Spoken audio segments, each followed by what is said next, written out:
وہ حضور علیہ السلام کے ہاتھ پر کلمہ پڑھتے، بیعت ہو کر مسلمان ہو جاتے، صحابیت کا درجہ پا لیتے۔ ابو جہل کو یہ بات راس نہیں آتی تھی، برداشت نہیں ہوتا تھا اس سے۔ اس نے کیا کیا؟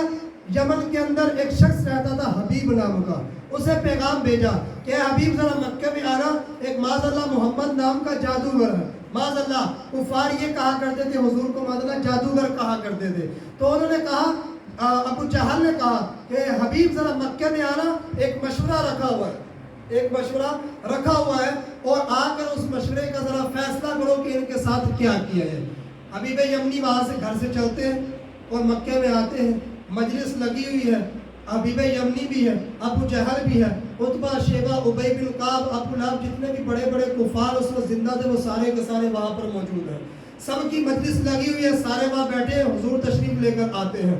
پوچھا جاتا ہے، حبیب یمنی کہتا ہے جی فرمائیے آپ کا مدعا کیا ہے، آپ کس بات کا دعویٰ کرتے ہیں؟ میرے حبیب نے فرمایا اللہ ایک ہے، 360 بت جو کعبے کے اندر رکھے ہوئے وہ خدا نہیں ہے، وہ تو خود مجبور ہے، وہ تو پتھر کے، وہ کیا تمہیں فائدہ نقصان دیں گے، لہذا اللہ ایک ہے۔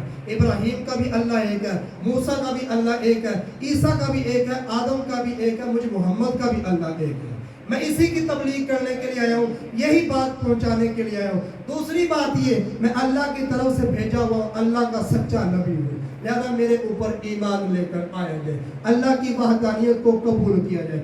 آقا علیہ السلام کی اس بات کو انہوں نے سنا۔ حبیب یمنی کہتا ہے اگر آپ اللہ کے رسول ہیں اور یہ کفار مکہ آپ کو معاذ اللہ جادوگر کہتے ہیں، اگر آپ اللہ کے رسول ہیں اور یہ جادوگر کہتے ہیں، تو یاد رکھنا جادو زمین پر چلتا ہے، آسمان پر کبھی نہیں چلتا۔ اگر اللہ کے نبی ہو تو آسمان پر کوئی چیز ہمیں دکھاؤ، اپنا معجزہ دکھاؤ۔ حضور فرماتے ہیں بتاؤ کیا دیکھنا ہے؟ انہوں نے کہا کہ چاند کے 2 ٹکڑے کر دیے جائیں۔ حضور نے فرمایا چلو سارے کا سارا مجمع میرے ساتھ۔ اسی وقت اٹھتے ہیں، سارے کفار جاتے ہیں، حضور جبل ابو قبیس پر لے کے جاتے ہیں، اس کی چوٹی پر چڑھ کے کہتے ہیں حبیب یمنی چاند کو 2 ٹکڑے کر دوں؟ حبیب کہتا ہے حضور کر دیجئے۔ حضور نے اشارہ کرنا تھا، چاند کے 2 ٹکڑے ہو گئے، ایک ٹکڑا اس طرف پہاڑ کے، ایک ٹکڑا اس طرف پہاڑ کے۔ حضور فرماتے ہیں اے حبیب یمنی ایک سوال تیرا پورا ہو گیا، دوسرا سوال اب تو بیان کرے گا یا میں خود تجھے بتاؤں تیرا دوسرا سوال کیا تھا؟ حبیب یمنی کہتا ہے کہ یا رسول اللہ آپ ہی ارشاد فرما دے میرا دوسرا سوال کیا ہے؟ حضور فرماتے ہیں اے حبیب یمنی سن، جب تو گھر سے چلا تھا تیرے دل کے اندر 2 سوال تھے، تو نے کہا تھا اگر وہ نبی ہوا، اگر محمد اللہ کا سچا نبی ہوا تو ایک سوال یہ تھا کہ چاند کے 2 ٹکڑے کر دے گا، لے تیرا وہ بھی سوال پورا کر دیا۔ دوسرا سوال بھی سن، دوسرا سوال یہ ہے تیری ایک چھوٹی سی بچی ہے، آنکھوں سے دیکھ نہیں سکتی، کانوں سے سن نہیں سکتی، منہ سے بول نہیں سکتی، ہاتھوں سے پکڑ نہیں سکتی، پاؤں سے چل نہیں سکتی، چہرہ اس کا ٹھیک نہیں ہے۔ تو نے کہا تھا اگر اللہ کا نبی ہوا اسے اپنے بچی کے لیے دعا کرواؤں گا، اللہ اپنے نبی کے صدقے میری بچی کو شفا دے گا۔ جا حبیب یمنی تیری بچی کو شفا دے دی گئی ہے، تیری بچی کو شفا دے دی گئی ہے۔ سوال بھی خود فرمایا، سوال بھی خود ارشاد فرمایا اور اس کا جواب بھی دیا اور بچی کو شفا بھی دے دی گئی۔ حبیب یمنی قدموں میں گرتے ہیں، کلمہ پڑھتے ہیں، مسلمان ہوتے ہیں، اب مکے سے یمن جاتے ہیں، گھر جاتے ہیں، دروازہ بجاتے ہیں، چھوٹی سی بچی بھاگتی ہوئی آتی ہے، قدموں میں ٹانگوں کے ساتھ لپک جاتی ہے۔ اب ابا کہاں چلے گئے تھے؟ حبیب یمنی زوجہ سے کہتے ہیں یہ چھوٹی بچی کس کی ہے؟ بہت ہی حسین و جمیل ہے، چاند کے چہرے کی طرح یہ چمک رہی ہے، اسے دیکھ بھی رہی ہے، یہ سن بھی رہی ہے، یہ میری بچی نہیں ہو سکتی کیونکہ میری بچی نہ سن سکتی تھی، نہ دیکھ سکتی تھی، نہ چل سکتی تھی، نہ پکڑ سکتی تھی، نہ بول سکتی تھی، یہ تو سب کچھ کر سکتی تھی۔ اے میری زوجہ بتا یہ کس پڑوسی کی بچی ہے؟ زوجہ کہتی ہے اپنی بچی کو نہیں پہچان پائے، یہ تمہاری ہی بچی ہے۔ حیرانوں پریشان ہو گئے، بچی سے معاملہ پوچھتے ہیں بتا ذرا ہوا کیا تھا؟ وہ بچی کہتی ہے ابا میں تو نابینا تھی، دیکھ نہیں سکتی تھی۔ ماں بتاتی ہے اس رات کو چاند کے 2 ٹکڑے ہوتے ہیں، چاند کا ایک ٹکڑا یہاں بھی نظر آتا تھا اور میں رات کو سوتی ہوں، ایک کالی کملی والا آتا ہے، کالی زلفوں والا آتا ہے، مدھوہا والا چہرہ چمکاتے ہوئے آتا ہے، میرے پاس آتا ہے، میرے جسم پر ہاتھ پھیرتا ہے، مجھے شفا بھی دیتا ہے، کلمہ پڑھا کر مسلمان بھی کر جاتا ہے۔ نعرہ تکبیر، نعرہ رسالت، نعرہ حیدری، نعرہ غوثیہ۔ وہ بچی فرماتی کہتی ہے